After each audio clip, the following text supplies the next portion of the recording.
Hello, good evening, everyone, and welcome to Unite Africa, where we're asking poignant questions for thinking African. Today, we're going to be talking about values, and I have three amazing guests with me. We've just been having a good time in the backstage talking about what we are going to talk about today. So it's about values, and particularly values with respect to the toddlers, the children that are born into the internet, so to speak, born after internet. So we're going to be sharing our thoughts.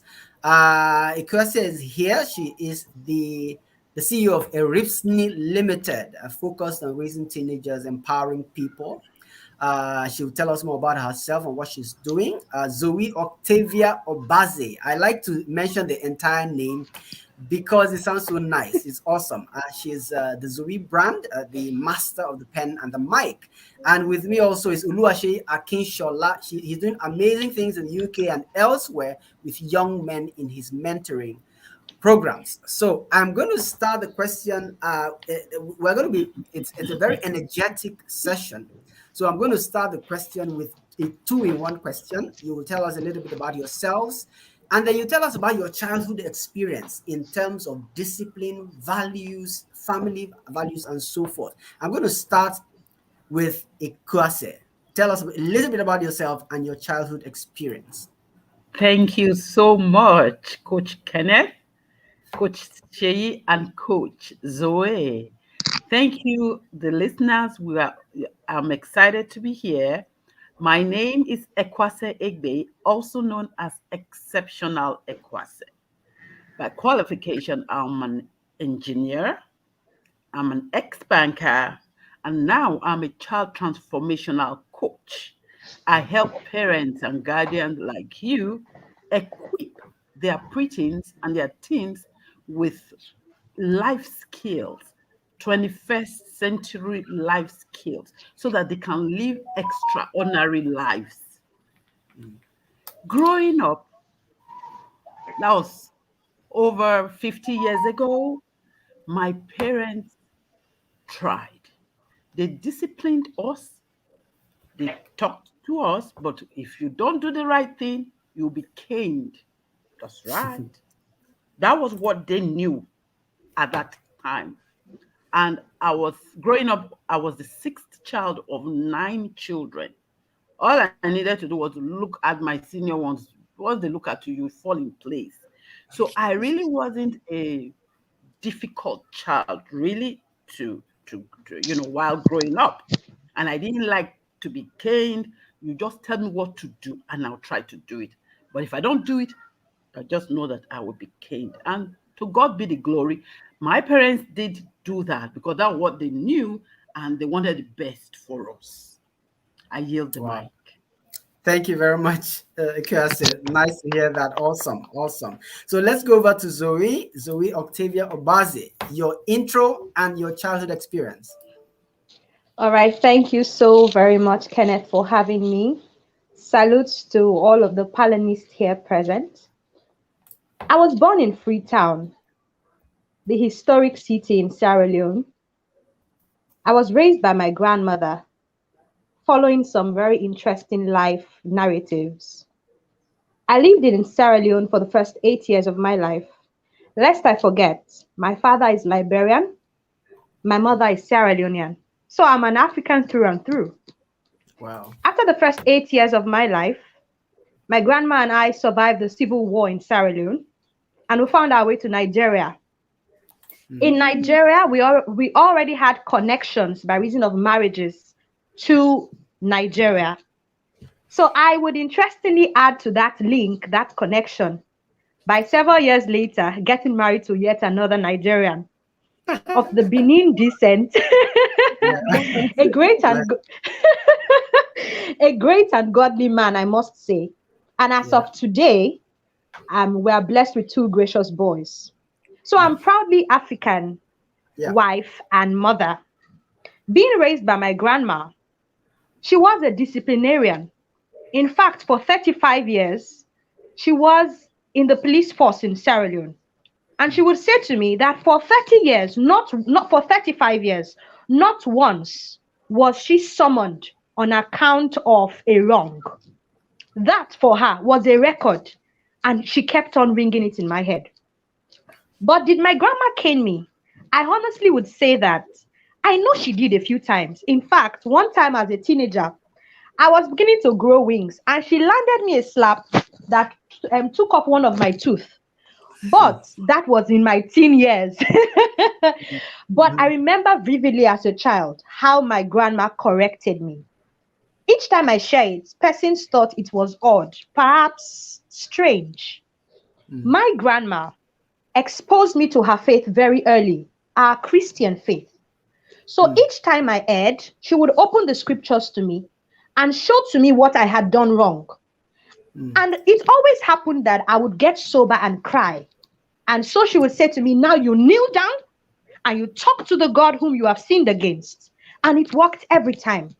So for me, how I was majorly disciplined is that my grandma would point me to God as the one that I had sinned against. I yield Mm. the mic. Thank you very much. Thanks for Wow, having thank you me. so much. That's so awesome, Zoe. Thank you very, very much.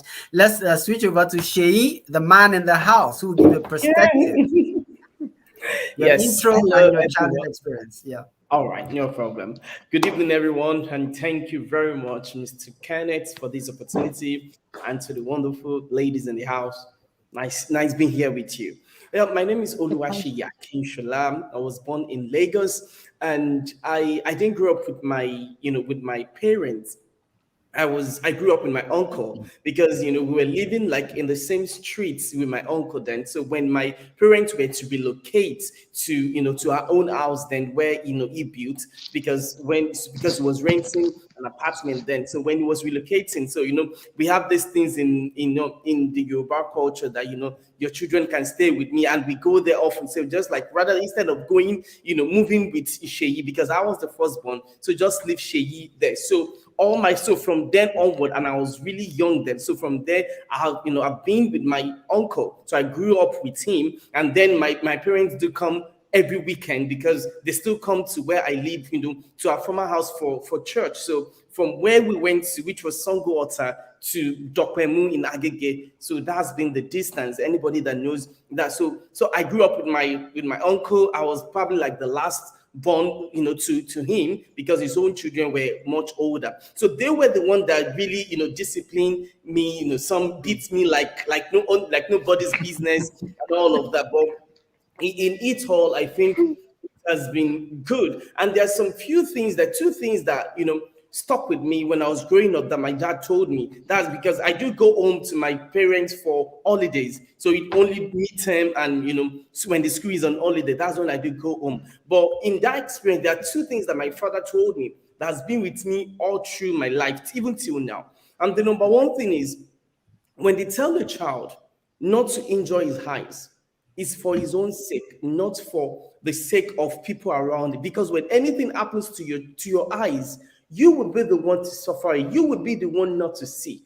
Every other person will still be able to use their eyes. So they love you. That's why they're telling you to be careful about the use of your eyes. So what does that mean is that will tell you not to do something bad or not to be a bad person. It's for your own sake. If anything happens, you will bear the brunt.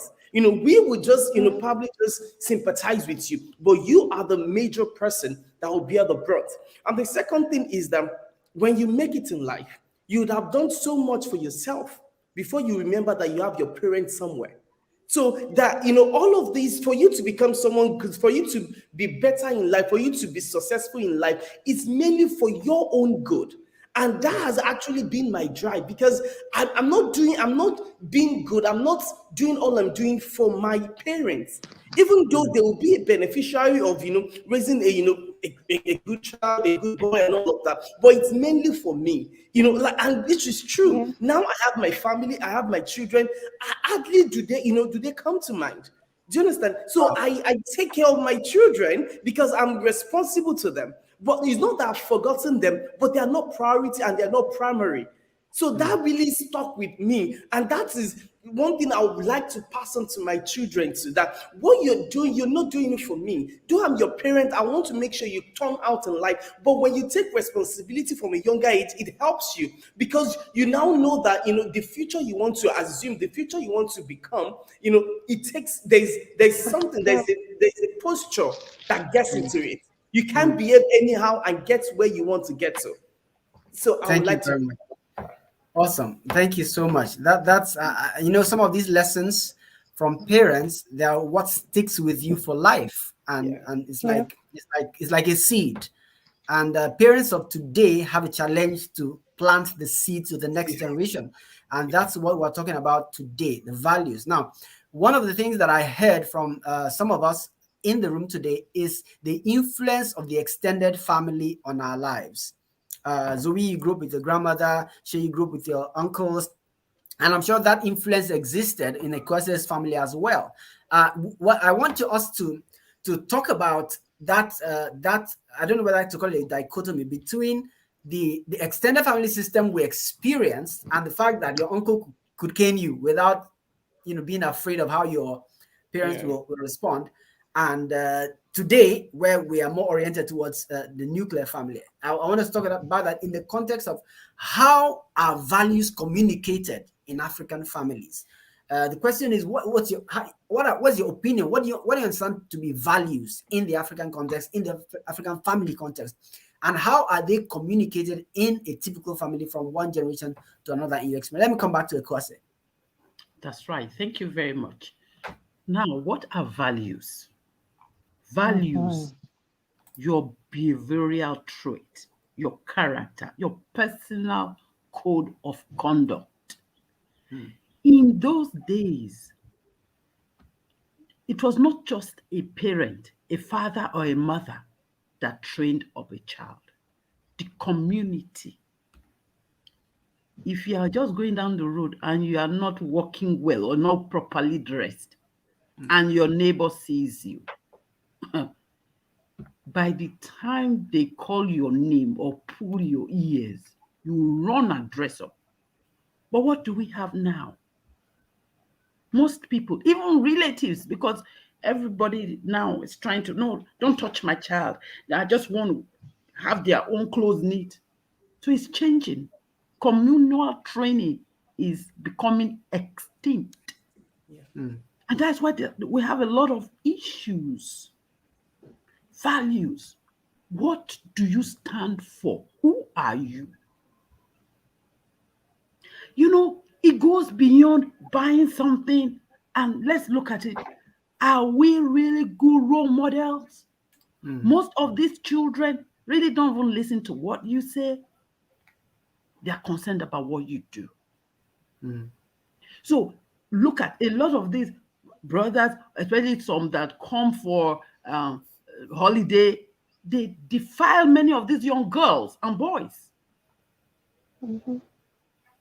So what do the parents have, and how are they able to effectively communicate these values into the lives of the children?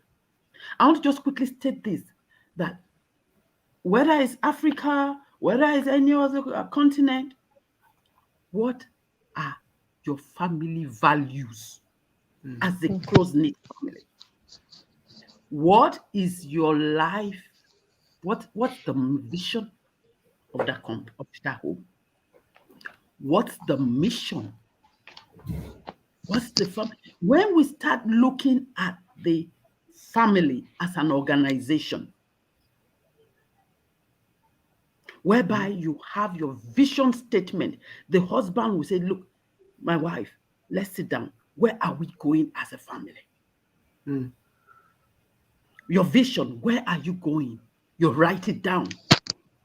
Your mission statement, how do you want to get there? Write it down. Let it be documented.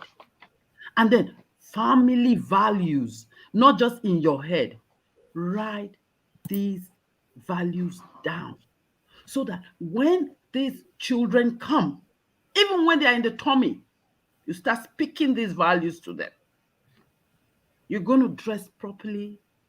You're going to be respectful. You will tell the truth at all times. You will have a sacrificial mindset. You will show love, empathy. Start saying it to the child in the tummy. Then when the child comes out, he sees it pasted everywhere, 2, 3 places, documented, pasted. Mm. Thank you. I yield the mic. Thank you so much. That's so practical, so practical. And let me turn over to Zoe once again. I think Zoe has a definition of values in her mind. I'd like you to share that, and I'd like you to extend the conversation about how values have changed over the last 30 years, from when we were growing up to now. Today, what is most important to us compared to then? Zoe. I think that the definition that we have been given would suffice. But what has changed? The naira, the CDs. When those things began to be a challenge for us, and mothers began to rise from their stools and benches in the home and went searching for more money, that's where it started from. Mm. And it was in a bid to save the day, really. It was with a good intention. When mothers needed to spend more time outside getting more money, that is where the problem started from. And then this box that was once called the devil's box, which we have found not to exactly be so, but when mommy is not at home and there is access to it, it can truly be the devil's box. Yes. Because at that time, it exposes the innocent mind to all forms of pollution. Mm. That is where the chasm began. It began to break. It's like how the scripture, I am a woman, I'm a person of faith, I'm a woman of faith. It was handed down to me. It's what I have, and it's what I can hand down to my children. It's like a crack in the wall. And it began to extend. When the adults who had influence over our children, like their teachers, like their home tutors, like the adults you could have entrusted them to take them for rehearsal, when they had begun to yield their hearts to the pollution on the TV, to the extra ambitions, the desire to explore, and then they began to extend those their negative influences on children. That is another point where the chasm began to widen. And then when the pairs, those who are meant to be your child's pair, but knows far more than your child, because the home they are coming from, there isn't a mom. Mm. And then the older siblings, the cousins who come around, have been exposed. You see, it's like a circle. And it began from a home. It began from 2 homes, 3 homes. The mothers became desperate. They need to find a way to feed. That is where the problem started from. That is the chasm. And for me, honestly, I am very positive that there are other ways it can be solved. But one way I have found to solve mine, which I am currently working on, is that I want to have whatever source of income would meet me where I am present with my children is sufficient for me. Mm. I am content with it. If you're going to give me any opportunity that will take me away from my children, and then they are growing and I'm not seeing what is influencing their growth, and they're having certain understandings that I cannot vouch for, I beg you, take that billion away. Because my scripture tells me that in the end, I am the one that will still benefit. I'm still the one that will suffer what they would become. What would the millions do for me at that time? So I'm present. I'm realizing that one of my sons is very assertive. That young man is assertive. He saw his brother spill out meat. I placed it in the plate. I reached out for another chunk of meat that was not what his brother spat out. My son refused to take meat from that same plate because his tiny 3-year-old brain tells me that meat is the one his brother spat. If I wasn't there, nobody could explain it to me. But what am I realizing? So when I see challenges, I see my second son, he's quite how do I put it? I need to get this thing done my own way. When I see the challenge, I now know, okay, there's a challenge in my hand. I need to look for solution. But if I'm not there, if I don't realize, oh my God, my son needs to be managed in this way. If I'm not present, how would I know what we need to treat? So I think that mothers, I honestly cannot, it's not very easy for me to say, all mothers, take your portfolio and come and use it at home. But Mm. I have made the choice that whatever I can do from my home, sometimes I compare events, and sometimes I go with my children, then other times is weekend. I need to be quick and come back home. The money you're giving me is for them. Their priority. I'm not going to go out there and get opportunities and I'm leaving them. They are growing, they are being influenced. I don't know by what. I think I yield my mic at this point. Thank you very much.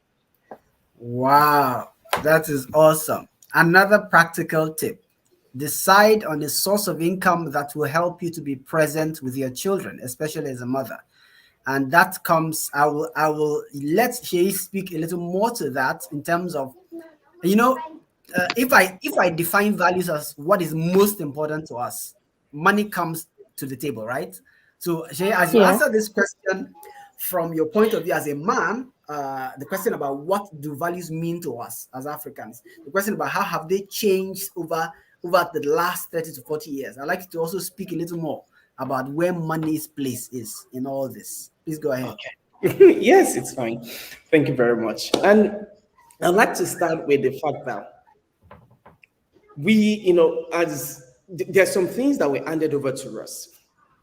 As we were growing up, we saw some of them as archaic. So we didn't even believe in it. With some of the values that we have now, they are fast eroding. Some of them, we think they are things of the past, but they are things that have brought us and have shaped us. And like Zoe said, that there were things that were handed over.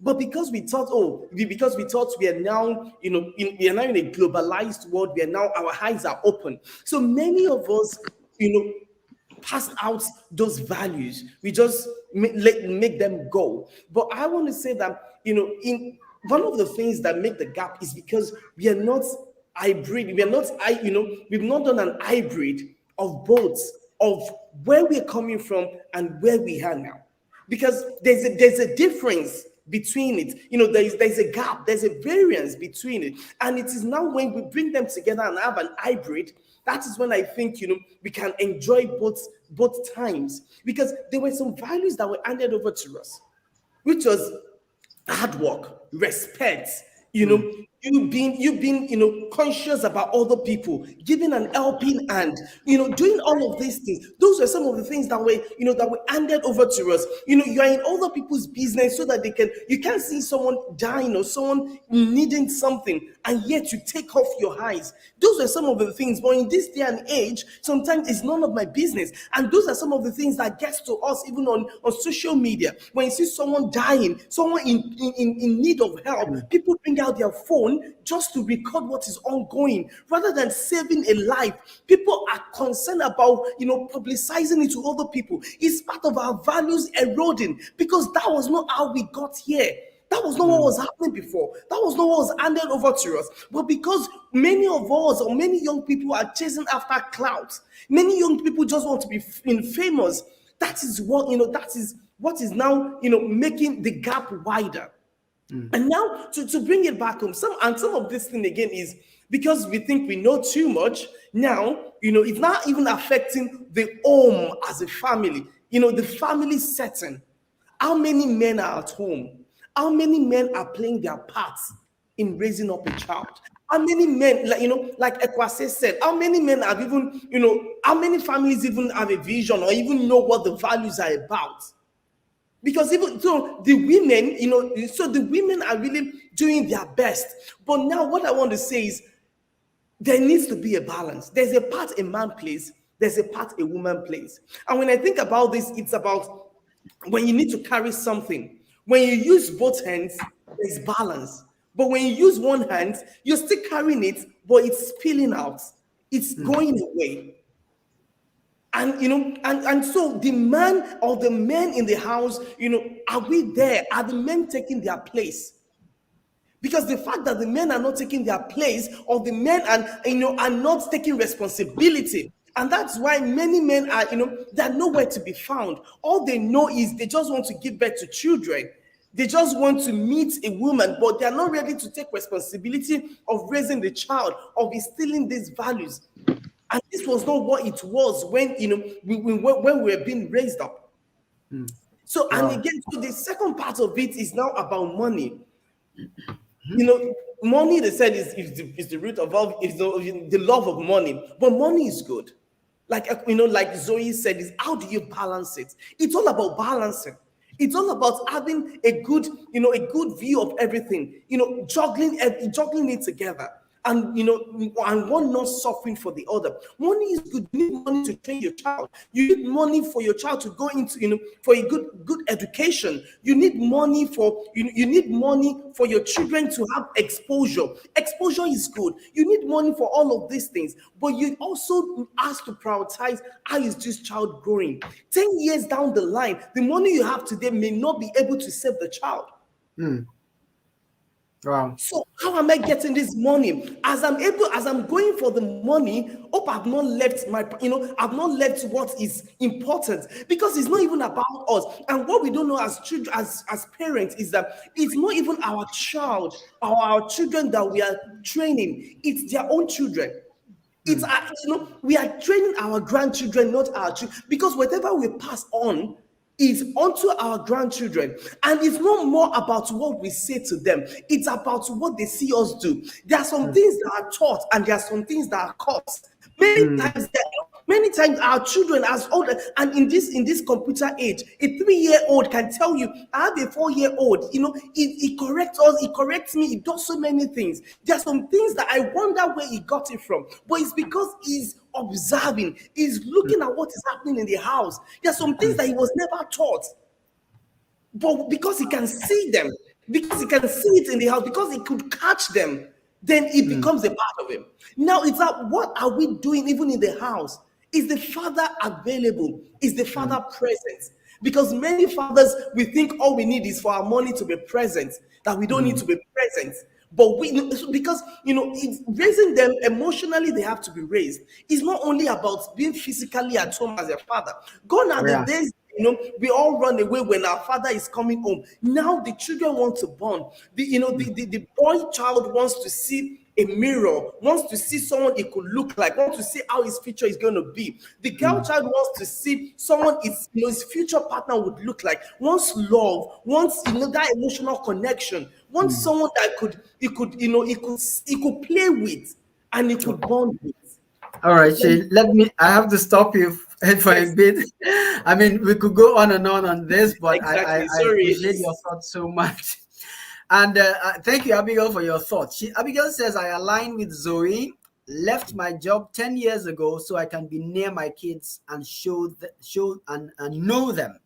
It paid off. Knowing my kids, my first child is in secondary school, and by God's grace, I have peace. Wow, that's awesome. And Moyo Shola says, these are really deep things.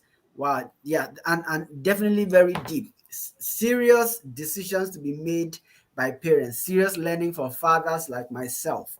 How busy can you get to ignore the people you are raising? That's wonderful. Wherever you're joining us from, please do well to tell us. Tell us in the comments where you're joining us from, what your thoughts are, share the experience, and share the video. I mean, if you're finding value, invite other people, tag someone, share with someone. Thank you very much.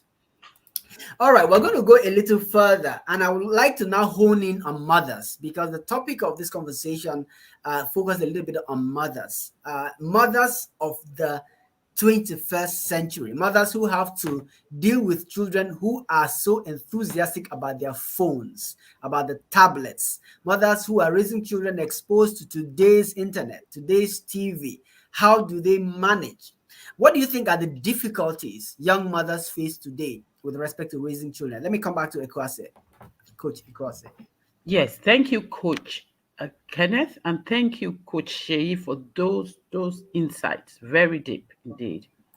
Now, my mother was a banker. She's still alive. I was conceived with my mom as a banker, and I had my three children as a banker.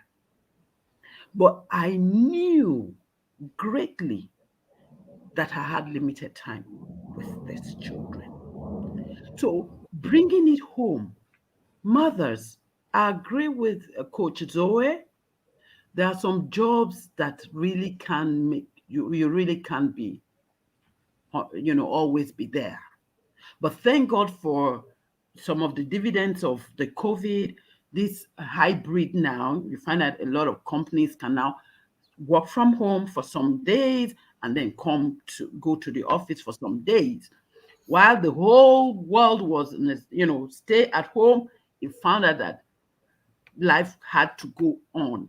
So it's easier now. But if you have to be absent, what support system do you have in place? Let it be clear. Then when you are present, you've got to be presently present. There are so many mothers who are overwhelmed. Maybe a lot of mothers put themselves too under pressure, competition, wanting to belong. There is a wedding, you have to buy that ashwabi. No, you really now need to sit down, have a meeting with yourself. Who am I? What do I really want?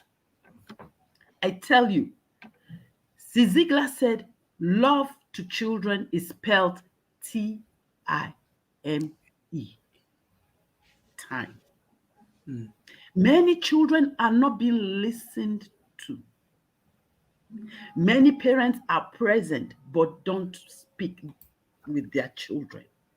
Many yell at their children. And let me bust your bubble. When you yell, yelling is part of verbal abuse. It's a form of verbal abuse. And that verbal abuse, it means that you are a bully. So when you yell at your child, you are a bully. And guess what? You are bringing up a bully. You want to know how your child will be in the next 20 years, 25 years? Take a look at yourself now. That's right. So please, you want that child. The world now is techie phone. Your child is looking at you. If you can discipline yourself and say, okay, I would like to speak with you, and maybe you're in the parlor, you say, excuse me, I'm coming. Mom, where are you going? I'm going to drop my phone in the bedroom. Why, mommy? Because I want to fully concentrate and listen to you. That child will realize that, hey, there's time to use this phone and there's a time to drop it. So what am I saying with all these? Mothers, be that great role model. Don't focus too much on the girl child. Train your boys too. I told my first son, whenever you want to get married, if your wife does not know how to cook, teach her. That means he knows how to cook. He had to learn. I told him, son, you didn't call me.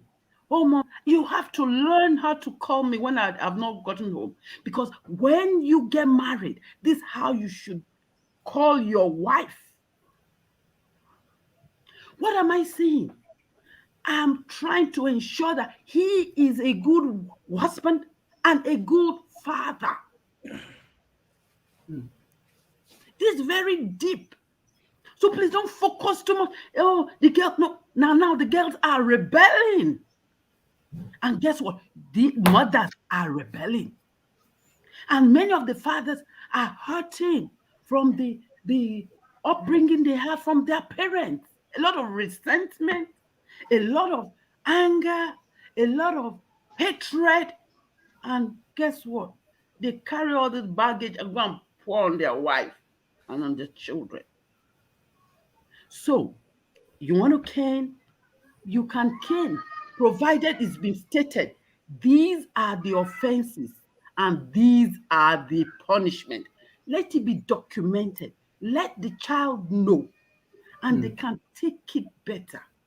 Drop competition. Young women, drop competition. You don't need nobody.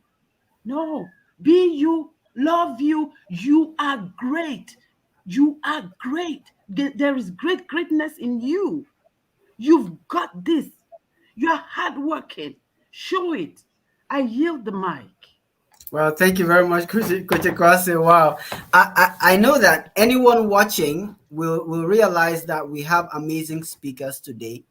What I want you to do, follow them.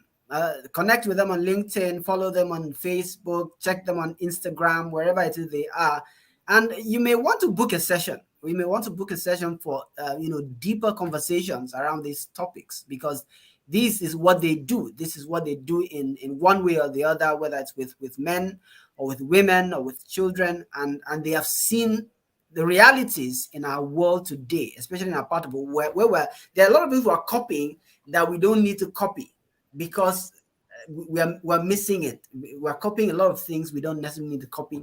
And if you need help, try to get connected with our guest today. Let me come over first of all to Seyi, because Zoe broke in and out a bit, so that we can get the context. We're talking about the difficulties mothers face today in raising children and passing on values given the prevailing influences of our society. Yes, you can share with us your thoughts about the mother's side as well as the father's side. So Seyi, please, you have the mic. All right. Thank you very much. I would like to say, number one, the first thing that comes to mind when you ask that question is, do mothers even know the difference between being, what it takes to be a mother? Transiting from a wife to becoming a mother.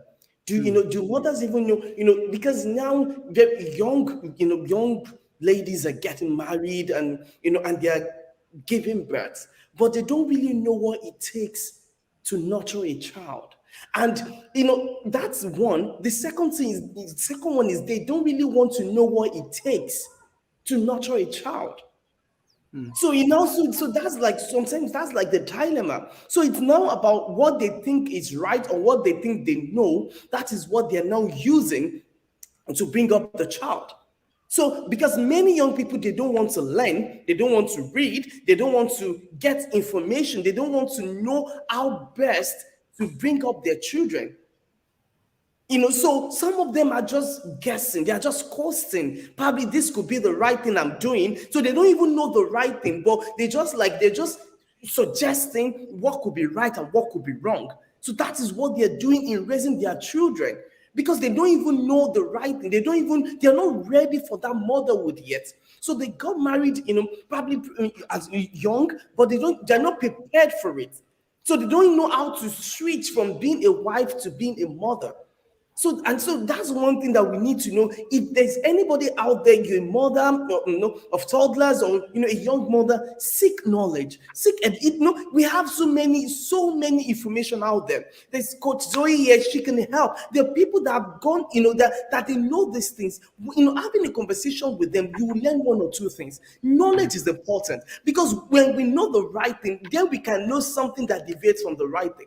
Because now, as a mother, as a 21st century mother, one thing that is very important and pertinent is the balance. If the phone age is a digital age, our children goes to school, they interact with other people, they know all of these things. How do you balance it? How do you correct them? How do you sieve some things out of what they've learned? Because in school, they get everything all together. But when they come home as a mother, you now begin to see, okay, this is the right thing. Oh, don't say this anymore. This is not good for you to say. So you now begin to make those adjustments. So a mother has to know how to put the balance there. And even your children using the phone, there's a time. You don't want to take it off from them. Let them know that this is the time to use the phone, and this is not the time not to use it. This is my time to read. So you know the reason why you are doing what you're doing, because you want a balance in. And the best is raising balanced children. Yeah. Let me use my right now. Thank you very much, Seyi. That's awesome. We're having a great time. Thank But you. we just have about 5 minutes to go, and it's good. They say that you bow out when the ovation is loudest. Yes. I have an experience to share on that, but Yeah. I will not share it today. So I'll turn over to first of all. Let me tell the audience: whenever you watch this, whether you're watching us live or watching us later, let somebody who needs these thoughts know about it. Share it, tag them, and talk about it. Influence someone with the content that you're hearing today, and do follow the speaker. So let me turn over to Zoe. Zoe is a young mother herself. So I wanted to share what are the difficulties of raising toddlers in our time. Go ahead, man. Thank you very much again. The social media is flashy. Every time I turn on my device, I see mothers doing many things. And sometimes you're wondering, should I bake this color of cake for my son's birthday? Should I even bother? Should my son do this? Does it even matter? You know, it's there's so much fast paced display of awesome motherhood. Everyone is portraying this is the best kind of motherhood. And I've lost count of how many times I tell myself, Zoe, focus, calm Mm-hmm. down and focus. Right now, I'm homeschooling my children. It's an agreement between my husband and I for the first few years of their lives before they are influenced by formal school. Mm. I am not a teacher, so there are certain skills I do not possess. But I'm educated, so there are certain things I know. So when I consult the social media, I pick this and I pick that. I started telling myself, I can pick and choose. Yes. I don't have to take it all in. My son does not have to celebrate his first birthday because that's what every 21st mother does. It's not a value to my husband and I. My children don't have to wear new clothes every Sunday. Mm. My children, what I've been telling myself, which has been causing me to calm down, let me put it that way, is Zoe, God gave you these children. He looked at you as you are, and gave Mm. you this particular child. There is something you are capable of if you yield yourself to Him. God saw me. He saw my inabilities. He saw my weaknesses. He saw my structure. He saw my frame. He saw my husband and I. He saw our marriage, and He gave us two boys and said, "Raise them for me." I am persuaded fully that even if I make mistakes in this journey, of course they are not going to be deliberate, but because my heart is sincere, I'm not going to run and follow what is the norm. No, I am going to keep my eyes fixed on what has been handed down to me, which is my faith. I'm going to stay with my husband because I have these children with him. I am sticking in this marriage. I'm staying married with my husband. I am going to look at my children's gifts and talents. I'm going to help them discover it and work with them to deploy it, because that's also something that is important. I'm also going to help my children initiate valuable friendships. I am opening my doors to valuable boys and girls. I have Mm. sons. But I know Mm. that one of the blessings my husband and I have is we have valuable friendships that date to our childhood. Friendships are important. I'm not going to shut my children out from having friends. No. In fact, I'm going to look at a good girl in their school and a good boy in their school and say, you know what? Who is your mom? I want you to be my son's friend. I'm going to initiate valuable friendships and nurture them. I'm going to love my sons. I ring it in their ear, I sing it, I display it, I show it, because I know that once upon a time in my life, when I was bent on going the wrong way, the love my grandma had for me was enough to keep me in check. Mm. So those are Mm. the things I am focusing on. It's a fast-paced generation. I'm a mother, and everybody's a mother. Everybody's doing so many things. Everybody, there's photo shoot for everything. There's so much Mm. glitz and glamour. But I am not going to be moved. I'm going to stick my feet here with my husband, with what has been given to me as I am, and I'm going to trust God to raise my children for God, so that they become fully who they were meant to be. Yes. Wow. Thank you very much, ma'am. Thank you very much. That is awesome. Unfortunately, we're out of time. So I'm going to give each one of us 30 seconds to tell us about a specific system, maybe bullet points that mothers in our day can adopt in order to raise the next generation of impact making responsible adults right from the beginning. And I also give you this another 30 seconds in that 1 minute to tell us about what you are doing in your business, in your coaching program to advance that ideology. Let's once again start with Coach Ekuase. Thank you. Train them. When you are speaking to them, apply think. What I'm going to say to this child, is it true? T for true. Or is it tradus? H, is it helpful or harmful? I, is it inspiring or insulting? What am you going to say to this child? N, is it necessary or is it nonsense? What am I going to say to this child? Think. K, is it kind or is it killing? I am exceptional, Ekuase. I help you, parents. Harm, empower, equip your preteens and teens with these life skills that can help them live outstanding and exceptional lives. You can follow me on Instagram, Exceptional Ekuase, LinkedIn, Ekuase Egbe. And currently we have a child summer coaching program that is going to start. The second stream is going to start in August, on the 1st of August down to the end of the month. We have 10 modules. Check me out and you have details. Thank you. Wow, thank you so much, Coach Ekuase. That is awesome. That is just absolutely awesome. Thank you. It's a system. Think. That's amazing. I've never heard that before. Think. So think about raising your child. So let's go over to Zoe. In the interest of ladies first. So Zoe, system. Thank you. Bullet points. Thank you very much. Go ahead. It's a 5-pillar system. 1, pass on your deep conviction. Embedded in those your convictions, particularly for someone like me who is a person of faith, embedded in those convictions are values. So pass them on. Also, you are married. Stick together.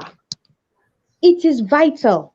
It is a pillar of support. It's a system that will enable you raise that child properly. Encourage valuable friendships for your child. Actively initiate it. You see a valuable child, you see their parents, you see a family in your church, you see a family in school, you like what they do, how they do it. Encourage a friendship for your child on their behalf. Also, discover, train, and deploy your child's genius and talents. It's essential. My grandma gave me my microphone and my pen. I do not have time to show you or tell you how, but she did it for me. I owe it to my children. Finally, love them, say it, express it. My name is Zoe Octavia Obazee. I encourage young mothers like myself to journal our journey into motherhood. It has its values. It enables your child know that it's not just another child that has been born. Everything about them from pregnancy till they were born is unique. And so if at any time my child ceases to understand his uniqueness, I would show to him what I have written as his mother. This is how unique you are from before you were born. So I encourage mothers to be a part of Journal My Journey. I compare events. I compare corporate events, wedding events. I love to be at the beginning of new homes. And I also compare children events. When I'm there, I am encouraging them. I am loving them. I'm inspiring them right there at their parties. Also, I write. I preserve the life stories of noble men and women on all platforms, Facebook, LinkedIn, and Instagram. You'll find me there, Zoe Octavia Obazee. I'm excited to be Awesome. here. Thank you. Thank you so much, Zoe. Awesome. So let's turn over to Shay. A system and what you do. Yes, go ahead, sir. All right. Thank you very much. So the system, I would like to say, the major thing is that as a parent, as a mother, you're up to the task, because God knows you have something in you to offer your children, and that's why He gave them to you. So if you think you need something, so you need to update yourself, please go ahead, but you are up to the task. And one thing is that your children are sent on a purpose. They are sent on a mission on earth. So you need to help them, deploy their gifts. You need to, bring them up and train them the way they should go. And that's why the Bible says, train a child the way he should go. Now, when he's of age, he will not depart from it. So we need to take up, look for their gifts. Some of them, so because many of these things we do, they have impact on them. So we should be mindful of their future. We are telling them, some of them may be shy, but you're prophesying into them about what their mission on earth. And because when we see it, we can take them there. So when we see the great future that our children want, then we can take them there. Thank you very much. My name is Oluwaseyi Akinsola. I equip, empower, young men to become exemplary and purposeful men, husbands, and fathers in life. On all social media, I'm at Oluwaseyi Akinsola, and I host Young Men Masterclass, whereby we bring people to empower, to just equip and empower young men, because I believe when a man knows better, he will do better and he will become better. Thank you very much. That is absolutely beautiful. Awesome. Wow. It's been awesome. As in so energetic, so powerful, so awesome. I think I'm glad I brought this group of amazing coaches together. And once again, I'll encourage you to please follow them. I'd like to thank you, Ekuase Egbe, CEO Erifsni Limited. And you're doing a lot of things for the young people out there, teenagers out there in Nigeria. Thank you, Oluwaseyi Akinsola, young men's coach, operating from the UK and influencing people powerfully. Thank you, Zoe Octavia Obazee of the Zoe brand, master of the mic and the microphone. I appreciate you all. We have to close it out now. Thank you. We're just going to end the broadcast, but we'll have a side chat shortly before you leave. And thank you to our audience. Thank you, Philip, for your comments. Philip is thanking you for an awesome discussion. Yes, have a wonderful rest of your weekend.